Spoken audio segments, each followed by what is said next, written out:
This is my dad's story. However, my dad is a psychic medium and doesn't lie when it comes to things like this. This story involves my dad, who we are going to just call John, not his real name for privacy reasons, and three women who I'm going to call Linda, Janet, and Marie. Again, not their real names. John, my dad, is the chairman of a theater committee and has been for the past 4 years. We recently started a youth theater school within the theater, which Linda is the principal of.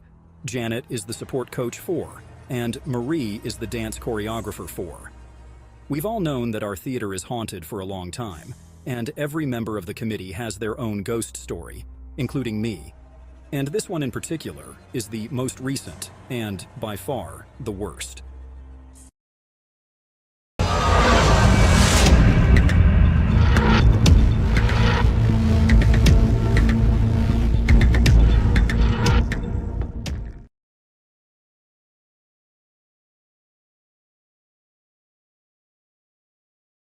John, Linda, Marie, and Janet were all in the theater's bar having a meeting about the youth theater.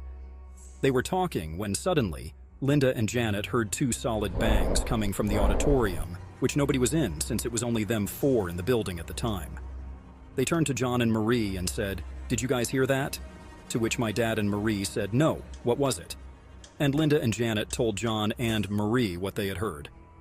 Just after they told the other 2 what had happened, all that was heard next from the auditorium was continuously for about 2 minutes straight. At this point, everyone had heard it and was freaking out. My dad said, "I know that noise. That's the noise that the chairs make as if someone is folding them upwards really forcefully. Our theater's chairs are your average fold-up theater chairs." My dad then said, "I'll go and try and replicate the sound of it and we can see if it is that." So my dad went to the auditorium, and as he opened the door, he just heard this whisper like, as this gust of freezing cold air hit him. He said it was cold like he's never felt before. Deathly cold. It was then this man came charging up to him. John told me that this man clearly wasn't a human, but instead, something trying to appear as a human. He said this man was about 7 or even 8 foot tall, and apparently it walked weird, like as if it had more than 1 pair of legs, but was trying to hide it to appear like it only had the 1 pair. My dad couldn't see any features on it because apparently it was like a black silhouette. As this thing came sprinting up to him, apparently it screeched in this distorted, hellish voice, "Get them out!" To which my dad slammed the door in pure fear. Now, like I said, my dad is a psychic medium and has been for about 15 years. He said he's never been scared before of anything, but this was something else and that he got a really bad feeling from it. It was at this point that my dad said his spirit guides came forward, and even guides that he hadn't channeled before, like his animal guides, his ancestors, his gatekeeper, etc. He said every spiritual part of him was telling him to just get out of this building as fast as he possibly could. That was when my dad ran back to the bar to get Janet, Marie, and Linda and said, "We need to get out of here now. No questions. I'll explain outside." So everyone left the theater, locked it up, and got to their cars.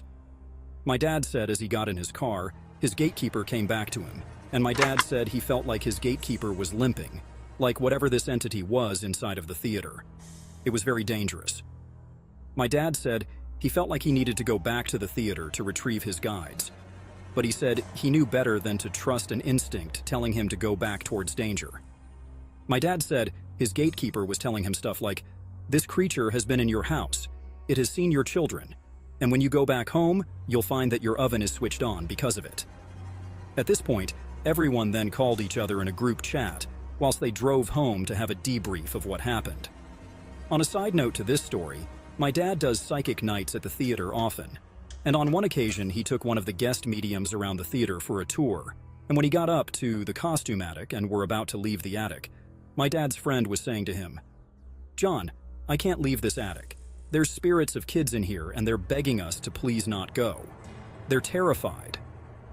Now, this was a month ago, so my dad was totally confused as to what these spirits were scared of. But after his encounter with whatever that entity was, he now feels like this entity was screeching, "Get them out!" about these children's spirits. This creature must have been torturing the children in the attic.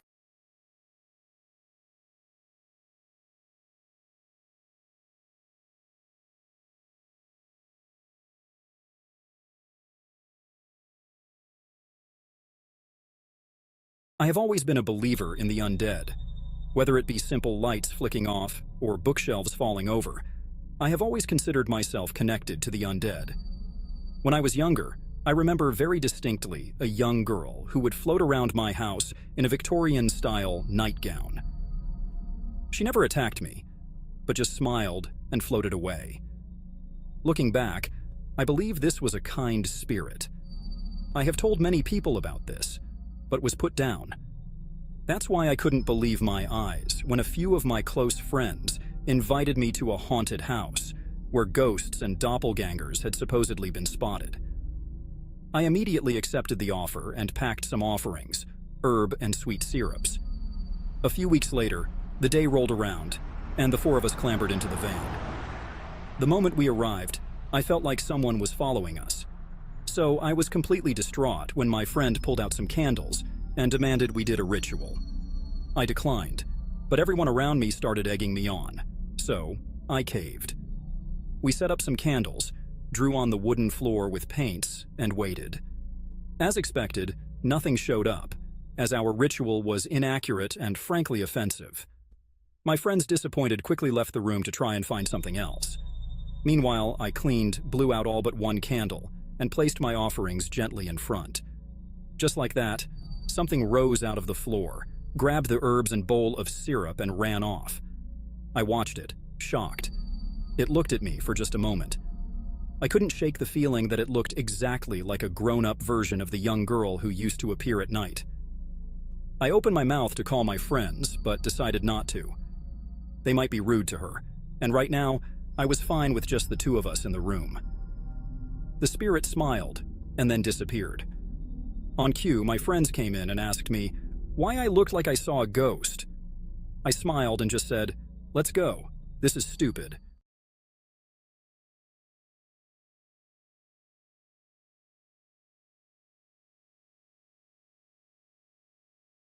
We moved into our current house in 2017, and right from the start, we knew we weren't alone. At first, we would hear footsteps or catch a glimpse of something out of the corner of our eyes. But then nothing would be there when we turned to look. One time, my eldest son, who is now 13 but small for his age, came into the kitchen to ask for a drink. I should add here that from the kitchen I am able to see the staircase if the side door is open, and it was at this time. I'm making my son a drink when I saw a small boy run up the stairs. I thought nothing of it, assuming it was my son going back up. But when I turned around, he was in the living room sitting on the sofa. My two other children were in school, and nobody else was home. On other occasions, I've felt a child run past me and spun around to see which of my three it was, only to discover they're not even in the same room. But the strangest experience I had took place in the middle of the night. For the purpose of the story, I'll give you a quick description of the upstairs. Standing in the bathroom facing the doorway as though you're about to walk out, immediately on the right as you leave the bathroom is my daughter's bedroom. Next to that, also on the right, is my bedroom. And directly in front of you from the bathroom door is my two sons' room. The staircase is a U-turn to the left from the bathroom. So it must have been around 2:30 in the morning, and I'd woken up to use the bathroom. Just as I'm about to leave the bathroom, I see a small child-sized pair of legs. Nothing else, just legs. They ran from my daughter's room, across in front of me, and disappeared down the stairs. Now, my daughter was sleeping out that night, so there was nobody in her room. And for some bizarre reason, I decided to check that my sons were still in their room. They were, fast asleep. Why I thought it could be them when I only saw legs, I'll never know. Also, accompanied with this bizarre sight was the unmistakable sound of a child's footsteps as they ran by. After a bit of digging and researching, I learned that back in the early 90s, a young boy had very tragically died in the house we now live in from a fall down the stairs. He was just 5 years old and called Jamie. So now, each time I see or hear something when I'm supposed to be alone, I simply say, "Hi, Jamie." If you enjoy these short stories, why not consider a thumbs up and subscribe for more?